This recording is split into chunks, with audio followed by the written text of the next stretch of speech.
ದೇವಜನರ ಪ್ರಾರ್ಥನೆ ಭಾಗ 2.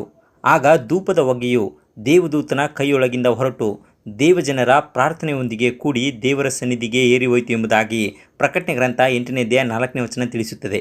ದೇವಜನರ ಪ್ರಾರ್ಥನೆಗಳು ಪರಲೋಕಕ್ಕೆ ಏರಿ ಹೋಗುತ್ತಿದ್ದಂತೆ ದೇವರ ನ್ಯಾಯ ತೀರ್ಪು ಮತ್ತೆ ಭೂಮಿಯ ಕಡೆಗೆ ಬರುವಂಥದ್ದಾಗಿದೆ. ದೇವದರ್ಶನ ಗುಡಾರದಲ್ಲಿ ಧೂಪವೇದಿಯ ಬಳಿಯಲ್ಲಿ ಧೂಪವನ್ನು ಸುಡುವಾಗ ಬೆಳಗ್ಗಿನ ಸಮಯದಲ್ಲಿ ಪ್ರಾರ್ಥನೆಯನ್ನು ಸಾಮಾನ್ಯವಾಗಿ ಮಾಡಲಾಗುತ್ತಿತ್ತು.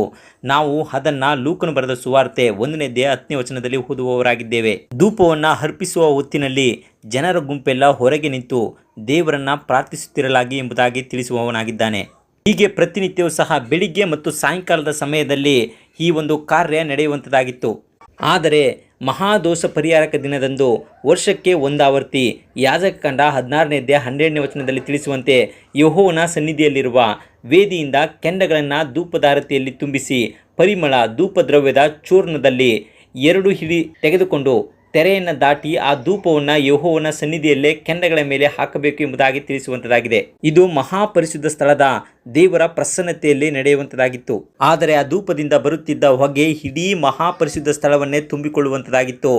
ಯಾಜಕಕಾಂಡ 16ನೇ ಅಧ್ಯಾಯ 13ನೇ ವಚನದಲ್ಲಿ ಆ ಧೂಪವನ್ನು ಯೆಹೋವನ ಸನ್ನಿಧಿಯಲ್ಲೇ ಕೆಂಡಗಳ ಮೇಲೆ ಹಾಕಬೇಕು, ಅವನಿಗೆ ಪ್ರಾಣ ನಷ್ಟವಾಗದಂತೆ ಧೂಪದ ಹೊಗೆ ಮೇಘೋಪೋದಿಯಲ್ಲಿ ಆಜ್ಞಾಶಾಸನಗಳ ಮೇಲಿನ ಕೃಪಾಶಾಸನವನ್ನು ಮುಚ್ಚುವುದು ಎಂಬುದಾಗಿ ತಿಳಿಸುತ್ತದೆ. ಹೀಗೆ ದೇವರ ಮತ್ತು ಕೃಪಾಶಾಸನದ ನಡುವೆ ಎದ್ದ ಹೊಗೆಯಿಂದ ಭೂಲೋಕದ ಮಹಾಯಾಜಕನಿಗೆ ದೇವರ ಪ್ರಸನ್ನತೆಯನ್ನು ನೋಡಲು ಸಾಧ್ಯವಾಗಲಿಲ್ಲ. ದೇವದರ್ಶನ ಗುಡಾರದ ಹೊರಗೆ ತಮ್ಮ ಪ್ರಾರ್ಥನೆಗೆ ಉತ್ತರ ಪಡೆಯಲು ದೇವರನ್ನ ನಿರೀಕ್ಷೆಯಿಂದ ಕಾಯುತ್ತಿದ್ದ ಜನರು ಮಹಾಯಾಜಕನಲ್ಲಿ ಭರವಸೆ ಇಟ್ಟಿರಲಿಲ್ಲ. ಯೇಸು ಕ್ರಿಸ್ತನ ನೀತಿಯ ಮೇಲಿನ ನಂಬಿಕೆಯಿಂದ ಅವರು ದೇವರು ನಮ್ಮ ಪ್ರಾರ್ಥನೆಗೆ ಉತ್ತರಿಸುತ್ತಾನೆ ಎಂದು ನಂಬುವವರಾಗಿದ್ದರು. ಇದೇ ಕಾರ್ಯವನ್ನು ಪರಲೋಕದ ದೇವದರ್ಶನ ಗುಡಾರದಲ್ಲಿ ನಮ್ಮ ಮಹಾಯಾಜಕನಾಗಿ ಕ್ರಿಸ್ತನು ಮಾಡುವವನಾಗಿದ್ದಾನೆ.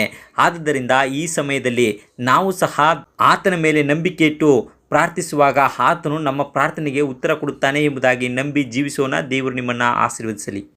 ಪ್ರಿಯ ವೀಕ್ಷಕರೇ, ಸತ್ಯವೇದ ಅಧ್ಯಯನ ಮತ್ತು ಪ್ರಾರ್ಥನಾ ಮನವಿ ಹಾಗೂ ಹೆಚ್ಚಿನ ಮಾಹಿತಿಗಾಗಿ ಕೆಳಕಂಡ ಸಂಖ್ಯೆಗೆ ಸಂಪರ್ಕಿಸಿ. ದೇವರು ನಿಮ್ಮನ್ನು ಆಶೀರ್ವದಿಸಲಿ.